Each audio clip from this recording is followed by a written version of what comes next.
Bismillahirrahmanirrahim.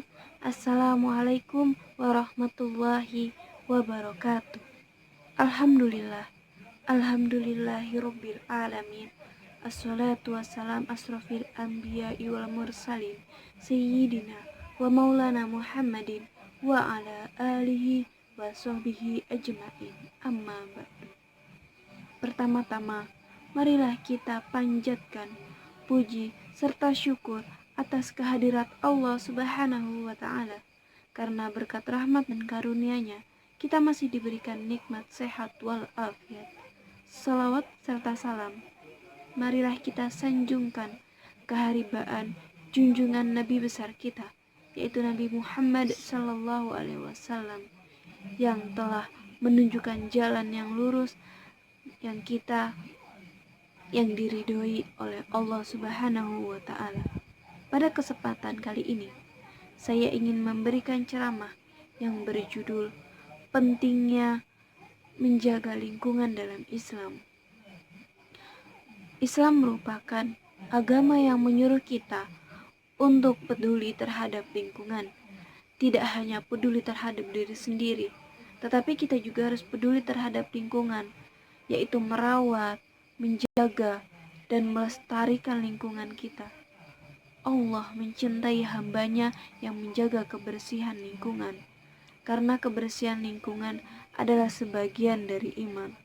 Sebagai manusia, akan terjadi 3 buah interaksi, yaitu hubungan manusia dengan Tuhan, hubungan manusia dengan manusia lainnya, dan yang terakhir adalah hubungan manusia dengan alam atau lingkungannya. Hubungan manusia dengan Tuhan, misalnya saat kita beribadah atau sholat. Hubungan manusia dengan manusia lainnya, misalnya saat kita berkomunikasi atau saling membantu dengan teman atau kerabat. Dan hubungan manusia dengan alam atau lingkungannya, salah satu contohnya adalah bagaimana kita bisa merawat, menjaga, serta melestarikan alam lingkungan. Selain untuk beribadah kepada Allah Subhanahu wa Ta'ala, dalam Al-Quran Surah Al-Baqarah ayat 30 yang artinya, ingatlah ketika Tuhanmu berfirman kepada para malaikat, sesungguhnya aku hendak menjadikan seorang khalifah di muka bumi.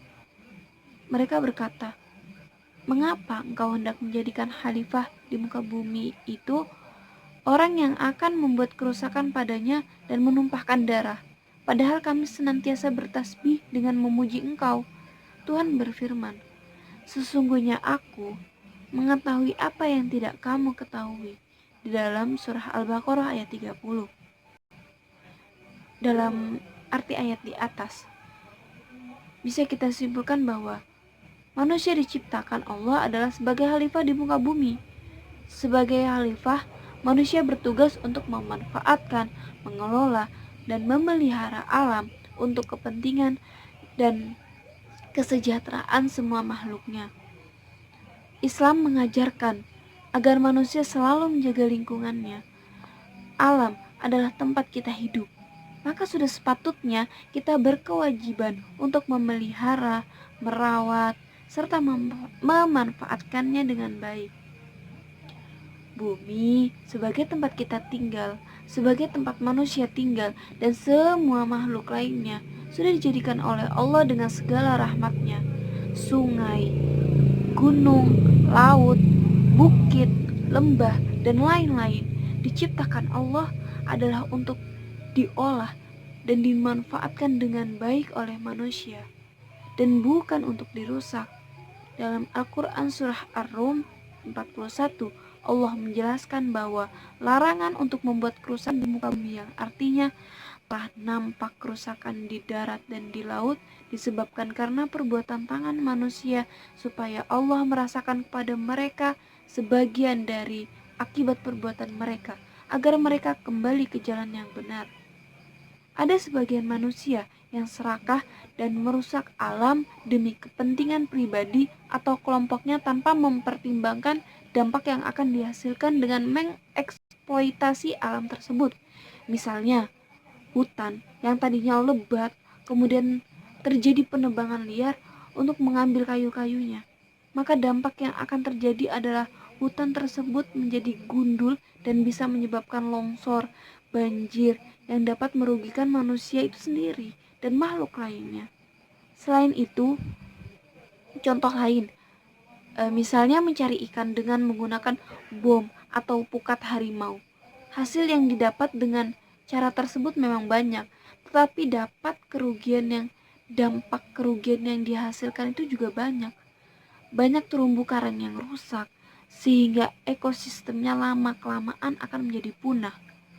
Walaupun manusia sebagai khalifah yang diberi kuasa untuk mengelola dan memanfaatkan alam, perlu diketahui bahwa kedudukan manusia dan alam adalah setara di hadapan Allah. Manusia dengan alam setara. Oleh karena itu, kita harus menjaga, menghargai, dan memanfaatkan alam dengan baik. Dalam memelihara dan melestarikan lingkungan hidup, ada beberapa upaya yang dapat dilakukan. Di antaranya yaitu melakukan reboisasi pada hutan yang gundul, membersihkan lingkungan sekitar, dan tidak membuang sampah sembarangan. Jadi, kesimpulannya di sini adalah bahwa kita sebagai manusia yang diberi akal dan kemampuan oleh Allah, kita harus memanfaatkan dan mengelola alam dengan baik dan bijaksana. Kita juga harus menjaga, merawat, memelihara, dan melestarikannya dengan baik. Tidak mengeksploitasi dan merusak alam secara berlebihan. Karena semua itu akan berdampak buruk bagi kelangsungan hidup manusia dan makhluk lainnya. Alam harus terjaga keseimbangannya supaya dapat diwariskan ke anak cucu kita nanti. Demikian materi yang dapat saya sampaikan. Semoga dapat bermanfaat bagi kita semua. Kurang dan lebihnya mohon maaf. Billahi taufik wal hidayah, waridho wal inayah. Assalamualaikum warahmatullahi wabarakatuh.